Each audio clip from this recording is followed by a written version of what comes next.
હવામાન વિભાગની આગાહી મુજબ બનાસકાંઠા જિલ્લામાં ધોધમાર વરસાદ. બનાસકાંઠા જિલ્લામાં મોડી રાતથી તમામ પંથકોમાં સાર્વત્રિક વરસાદ વરસી રહ્યો છે.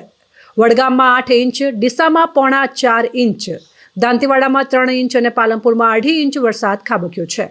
પાલનપુરમાં ધોધમાર વરસાદને કારણે પાલનપુર અમદાવાદ હાઈવે ઉપર ઢીંચણ સમા પાણી ભરાઈ જતા વાહન ચાલકો પરેશાન થયા છે. મોટા વાહનો ધીમી ગતિએ ચાલી રહ્યા છે તો નાના વાહનો મહા મુસીબતે પાણીમાંથી પસાર થઈ રહ્યા છે. પાલનપુર અમદાવાદ સ્ટેટ હાઈવે પર 10 કિલોમીટર સુધી ટ્રાફિક જામ સર્જાયો છે.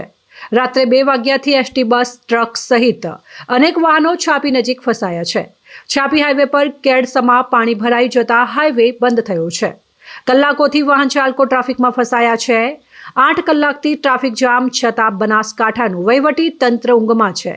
ટ્રાફિક ક્લિયર કરાવવાની અથવા તો પાણી નિકાલની કોઈ પણ પ્રકારની વ્યવસ્થા તંત્ર દ્વારા કરાઈ નથી.